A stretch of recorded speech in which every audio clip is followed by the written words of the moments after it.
Bag তৈরি করতে করতে কখনো এমন হয়েছে যে একসাথে আমি 3টে ব্যাগ তৈরি করছি এবং 3টেই আগে পরে শেষ হচ্ছে। এবার আপনারা ভাবছেন একটা মানুষ 3টে ব্যাগ কী করে তৈরি করবে একসাথে।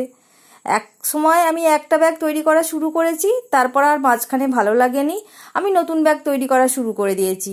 আবার সেটাও পড়ে রয়েছে অর্ধেক রাস্তায়, আমি আবারও একটা শুরু করে দিয়েছি। এরকম আমার ক্ষেত্রে হয়েছে।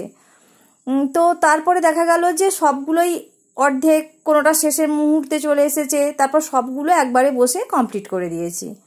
আজকেও সেই রকমই একটা পরিস্থিতির মধ্যে দিয়ে আমি গেছি। অন্য একটা ব্যাগ তৈরি করছি, সেটা যখন আমার একঘেয়েমি চলে এসেছে তখন আমি এই ব্যাগটা তৈরি করা শুরু করেছি। আর আপনারা তো দুদিন ধরে লক্ষ্য করছেন যে কিছুটা অংশ আমি তৈরি করে ফেলেছি, তারপরে আজকে অল্প একটু অংশ তৈরি করেছি। অল্প একটু অংশ বলতে দুটো পার্টেরই 2 রাউন্ড করে 4 রাউন্ড আমি তৈরি করেছি। পুরোটা কমপ্লিট এটার হয়নি। যেহেতু আমি ডিজাইনটা বেশ কয়েকদিন হলো পোস্ট করে দিয়েছি, আর অনেকেই হয়তো তৈরি করা শুরুও করে দিয়েছে, মাঝপথে কাজটা পড়ে থাকবে, তাই যতটুকু আমি করেছি ততটুকুই আমি শেয়ার করে দিচ্ছি।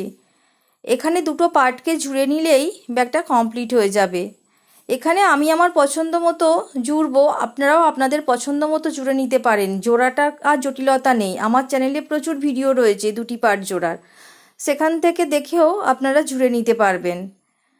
আর আমি নেক্সট ভিডিওতে পুরোটাই কমপ্লিট করে দেবো। এখানে এই 2 রাউন্ডের টিউটোরিয়াল আমি দিয়ে দিইনি, একটুখানি টিউটোরিয়াল দিলে খাপলা খাপলা হয়ে ভালো লাগবে না, পুরোটাই আমি একসাথে করে দেব বলেই টিউটোরিয়ালটার এখানে দিয়ে দিলাম না।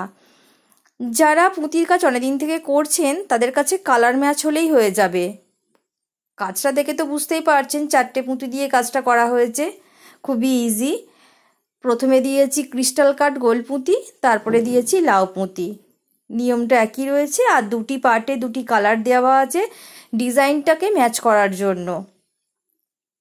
নেক্সট ভিডিওতে আমি এর ডিটেলস দিয়ে দেব, কোনো অসুবিধাই আর হবে না। যাই হোক, ব্যাগ সংক্রান্ত কথাবার্তা তো বলে নিয়েছি, এবার আসি আমার অভিজ্ঞতার কথায়। আমি সাধারণত টাইমের মধ্যে ব্যাগ তৈরি করে ফেলি, একটু সময় নিয়েই আমি কাজটা শুরু করি, তাই সেরকম আমাকে অসুবিধার সম্মুখীন হতে হয়নি। কিন্তু বেশ কিছুদিন ধরে এটা হচ্ছে যে আমি টাইমের মধ্যে কমপ্লিট করতে পারছি না, আমার একটু সময় লেগে যাচ্ছে। তো আমার মনটা ভালো থাকছে না, আমি এই কথা একজনকে শেয়ার করতে গেলাম।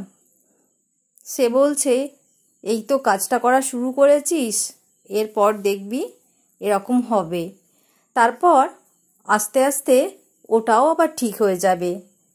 আমি ভাবলাম সে আমাকে বলছে যে আমি টাইমে বোধহয় আবার তৈরি করতে পারবো। কিছুক্ষণ পরে আমি বুঝলাম টাইমের মধ্যে শেষ করতে না পারাটাও আমার অভ্যাস হয়ে যাবে, তখন আর এই মন খারাপ থাকবে না। এবার বুঝুন আমার অবস্থা কেমন।